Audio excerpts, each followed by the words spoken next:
Happy fall, circuit riders. Thanks for coming back to the channel. We are in eastern Pennsylvania in the Poconos mountain region. If you don't know about this, it's a small recreational region in the eastern corner of Pennsylvania, very close to Philadelphia, New York, New Jersey. So it's a very popular vacation and day trip recreation spot for people in the Northeast. I grew up in western Pennsylvania, so the region is familiar to me, but eastern Pennsylvania is a little bit different. But you can see that there is beautiful fall color here. I just read recently that at least western Pennsylvania has one of the longest foliage seasons in the country, maybe in the world, because of the combination of climate and temperature and stuff here. It just works out that the leaves stay colorful longer. So I've always loved fall. It's my favorite season. We're glad to be here. Now, we don't usually stay this far north this late in the season. We're usually well on our way to Florida by the time November comes around. But this year we decided to stay north because my family lives in Lancaster, Pennsylvania, and we're having a big family Thanksgiving all together this year. So we thought, let's try it out staying a little bit farther north for November this year. We are at the Timothy Lake South 1,000 Trails in East Stroudsburg, Pennsylvania. This is the only 1,000 Trails campground in all of eastern Pennsylvania that is open year-round. So in fact, in the Northeast, it's very rare to find year-round campgrounds. There are a few, but in this part of Pennsylvania, this is the only 1,000 Trails, which of course we always try to stay at 1,000 Trails because it's free for us with our membership. So we're here for 3 weeks. We're about 2.5 hours away from Lancaster, so not quite day trippable to see my family quite yet. But once Thanksgiving rolls around, we are going to move down there. We're going to have some work done on the RV, so the RV can stay at our dealership for the week of Thanksgiving, and then we can stay with my family then. So this is a good experiment for us. Now, it's been a little chilly. Kind of near freezing overnight. We have unhooked our water a couple of times and filled our fresh tank, and we've been using a lot of propane to stay warm. So it's not something that we would want to do every year, but for this year, just for this special family reason, we were willing to try it. And this campground is great, and it's so full. We were really surprised at how many people are here still, and we were wondering why that might be. Number one, like I said, it's the only 1,000 Trails that's open year-round. Most things in the Northeast closed at the end of October. So it could be that people who want to stay north that have been in other 1,000 Trails have flocked here because it's the only one open. Secondly, Pennsylvania is big deer hunting country, and November is open deer season. So there could be people who are here for hunting. We've seen some hunters around the campground, at least people wearing camouflage that look like they're hunters. And thirdly, I mentioned that we are near very large population centers, Philadelphia, New York, New Jersey. So it could be that people just who enjoy fall camping want to come out here for the weekend. And you can see that the campground is just full of rigs. And it's not just rigs that are stored here for the winter. There are a lot of people here too. So a pleasant surprise. Today is beautiful, 57 degrees. We're gonna just run out and run some errands today down in Stroudsburg. But over the next week or two, we're gonna explore the Poconos a little bit, and we'll show you some fun things. So thanks for coming along.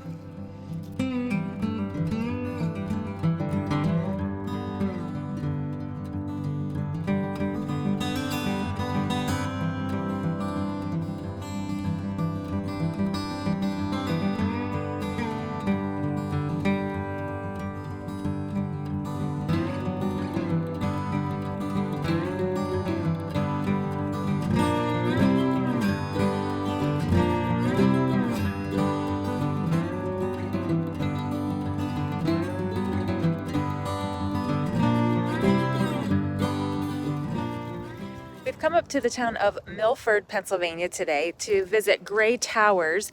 This is the home of Gifford Pinchot, who was the founder of the U.S. Forestry Service and the American Conservation Movement. Now, Gray Towers is at the top of a beautiful hill here, and you can see that this whole area is heavily forested. But when Gray Towers was first built in the 1800s, this whole area was clear cut of wood and timber. And the Pinchot family was saddened by the fact that all of the trees and nature were being used up for building materials and other, industry. And they really made a concerted effort to conserve the forest for American use. So a very special place here. Unfortunately, the 1 o'clock tour was sold out by the time that we got here, so we didn't get to see the inside of the house. But we've been on so many of these historical tours, and once you've seen an old Victorian mansion, they're all very similar, so it's okay that we couldn't see inside. There is a virtual tour online that we'll look at later. So we're gonna take a little walk up in the back of the house here, and then we'll keep going.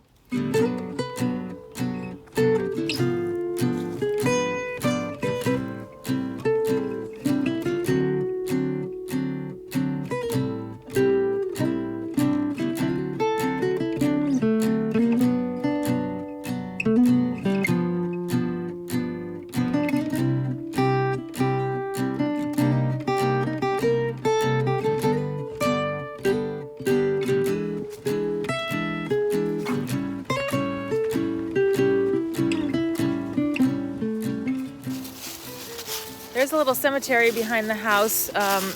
Gifford Pinchot is not buried there, but it's a cute little walk through the forest. And this Gray Towers is a national historical site. It's a national park unit, so you do pay $10 to tour the house. The grounds are free.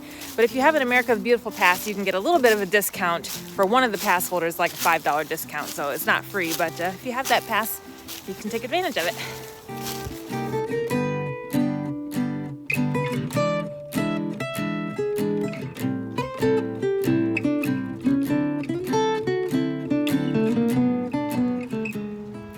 So just down the street from Gray Towers is the downtown of Milford, a very quaint little town, and within easy driving distance of Philadelphia and New York. So there's back in the day had to been why. Upscale things here, upscale hotels and vacation spots and things like that. But we're gonna go down to the Old Dimmock Inn right downtown, see if we can get some Sunday brunch.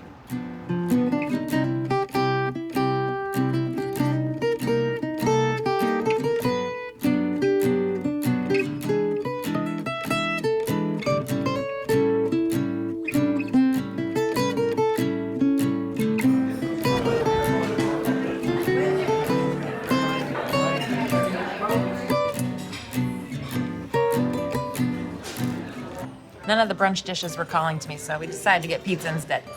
Looks really good.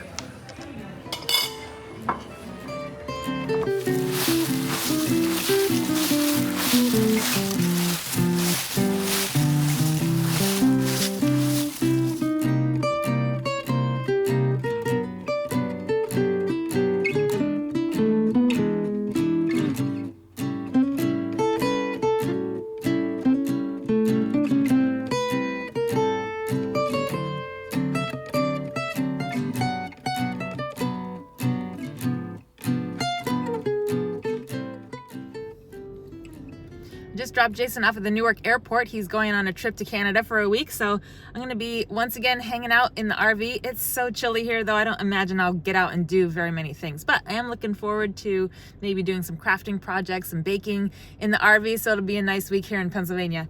I often think that when I am at a truck stop just filling up, especially if I'm by myself and I just bring the dually in here to where all the trucks are, I often think that years from now, whenever we stop RVing, I will be very nostalgic for truck stops. I imagine that whenever I drive by one, I will get a warm, fuzzy feeling in them. They're just such a symbol of being on the road and heading to new places. And, you know, we're kind of in this secret area where the normal cars don't come. We're all with all the big semi trucks and stuff. So just one of those quirky things that I like.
We got some new neighbors today.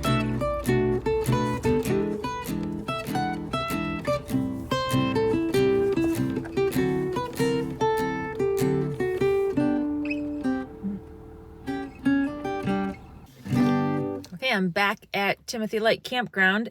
It is 4:35 and the sun is going to set in 10 minutes. So I need to make sure that I go and unhook the water from the RV because it's going to be below freezing tonight. I've been watching the temperatures every night, and this weekend and for the next couple days it's going to be below freezing. So I'm just going to fill the fresh tank so that I can last on that by myself for probably 3 or 4 days, and make sure the hose is put away, put the regulator and the meter away so they don't freeze, and make sure the sewer lines are shut up and the gate is closed. So I know how to do that, but now that Jason's gone, this is all on me to make sure that I'm paying attention to the utilities and making sure that the heat is set correctly and the water is correct, and make sure the tank heat is on so the tanks don't freeze. So I've done that enough by myself now that I'm pretty comfortable with doing it.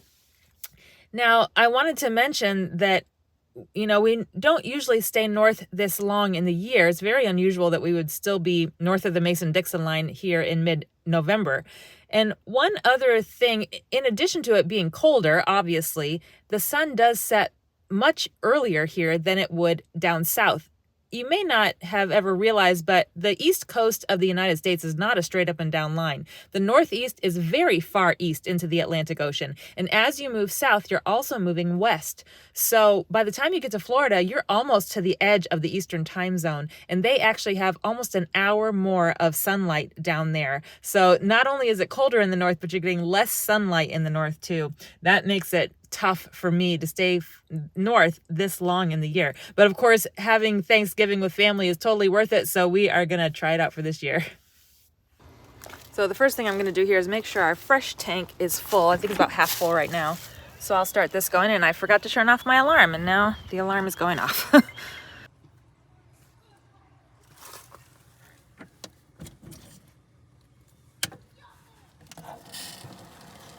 right, let that fill for a little bit. Sometimes I forget that you cannot open any bay doors until the ring alarm is silenced, otherwise it'll go off, which means it's working correctly. And now poor Ella is crying. But we got this nifty thing Jason installed just before he left yesterday. He installed it. Finally, a keypad entry to the RV, like an RV lock. It's not RV lock brand, but this is the first time we've ever had a keypad entry, and we've been meaning to do this for years and we just never did, but we got a good deal leading up to Black Friday this year, so it's nice that this is here.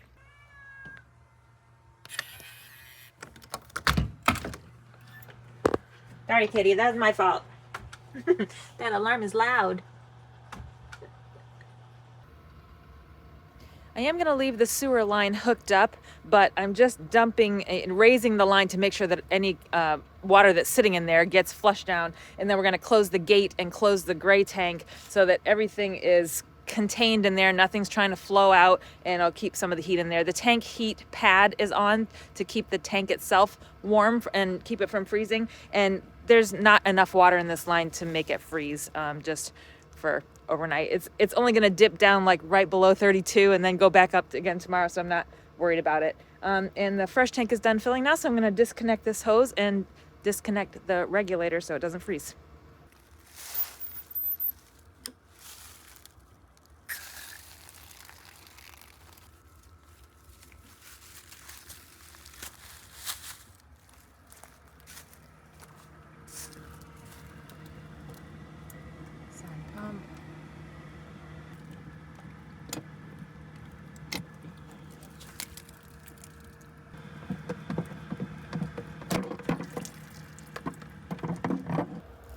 So it's really important, if you have a pressure regulator that has liquid in it, do not leave it out in your wet bay overnight. We have ruined 2 of these things with freezing that liquid in there. So I always take this off and put it inside. It would probably be okay in the storage bay because the storage bay is somewhat heated, but I know it will be fine if I put it inside the rig. And I just put our little water meter in there too as a unit.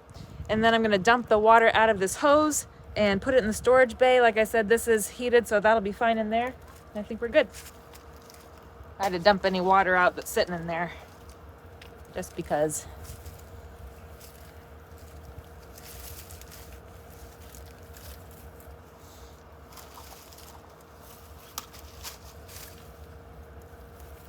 Now we're also going to make sure we screw in this plug in the cover plug in the wet bay, just to keep cold air from coming up in there. I am also going to leave our little 4-way spigot on the water post, but I'm opening all of the valves just to let that drip out. The water's off, but if you have those closed up, it's easier to freeze inside. So if you open them up, it can drip a little bit. It's less likely to freeze. Just wanted to talk about our heat a little bit, but you can see I've got all my fall decorations out now. My little wreath and some gourds and pictures and stuff. It's feeling very fall in here. So the Van Lee Volano is marketed as a 4-season fifth wheel, and most large fifth wheels of this size and quality are marketed as 4-season. Now, I would never like winter in a serious snow climate in a fifth wheel. Some people do, but I would just choose not to do that for other reasons other than heat. But we have several heat sources in here. We've got our electric fireplace that we love, and that runs pretty constantly in, cold weather, and it does great. It cycles on and off as we have it set. We've got 2 space heaters, this tower one here that stays out in the kitchen, and then I've got a smaller one in the bedroom that I use at night. And then we have our propane furnace. Now, the furnace is super strong.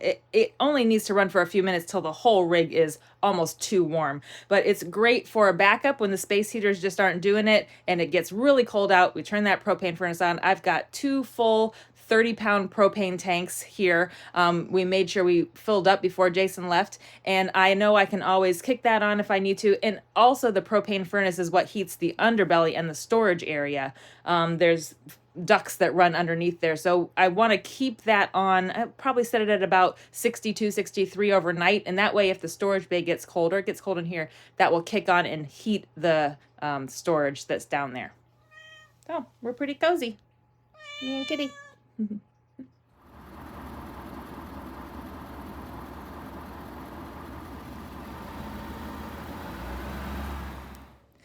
Well, I've been hanging out in the RV this week while Jason's been gone, and I realized that I started out this video saying that we were going to explore the Poconos, and we haven't actually done very much in the Poconos this week. We've been busy with other things. So I figured I better get out and explore a little bit during our last week here, my last week here. So I came down the road, only about 10 minutes away from our campground is the Delaware Water Gap National Recreation Area headquarters. It's right here as their little visitor center. So I came here and got a hiking map. The Delaware Water Gap National Recreation Area was established in 1965 as part of the National Park System. It encompasses the Delaware River on both the Pennsylvania and the New Jersey sides of the border. The border is the river that goes down the middle.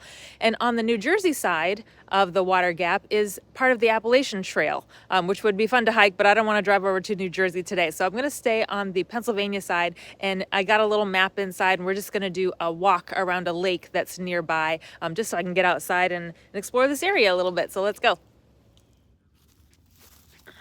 Hidden Lake is a 2-mile loop trail. I don't know if I'll go the whole way, but I might. Maybe I'll feel ambitious. It's a nice fall walk through the woods in a beautiful Hidden Lake.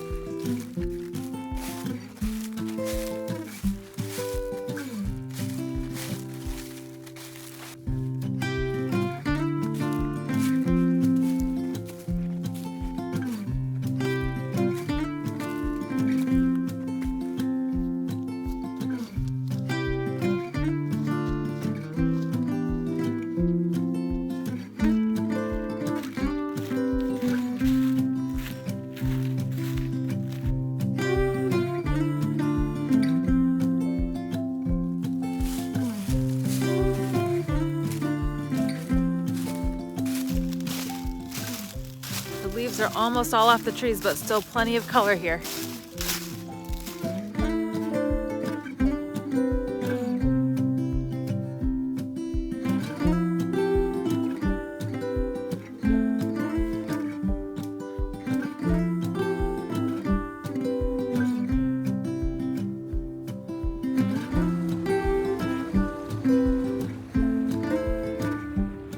Sun's coming out a little bit.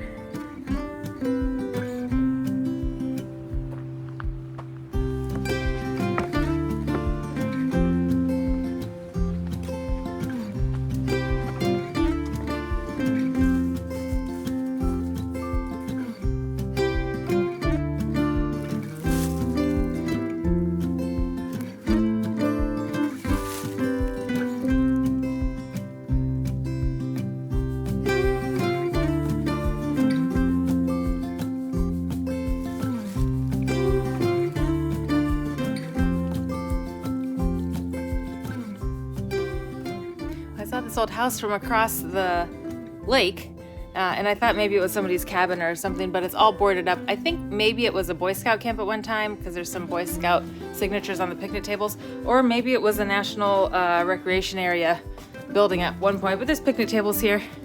It's a little creepy because there's nobody here, but a nice rest in the walk. Yeah, flagpole, tetherball, some industrial looking garbage cans. This was definitely some sort of organizational camp at one time, I'm assuming. Well, I did it. I made it all the way around the lake, exactly 2 miles, according to my Apple Watch. That was a great walk because it was mostly easy, but enough change in elevation that I felt like it was a really good workout, but I'm not all sweaty. That's the perfect kind of walk. So thanks for coming along with the Poconos with me this week. I'm going to end this video here. As soon as Jason gets back from Canada, we are going to be heading a little bit further south in Pennsylvania to my family's for Thanksgiving week. On the way, we're going to drop off our RV at our dealership where we bought the RV, and they're going to do some minor repairs for us throughout the week, which is perfect because then we don't have to find a place to store the RV while we're at my family's house, but just leave it at the dealership. And then after that, we are going to be heading down to North Carolina. So we will see you there next time. And until then, I hope you have a wonderful Thanksgiving wherever you are, and thanks so much for watching. Bye, guys.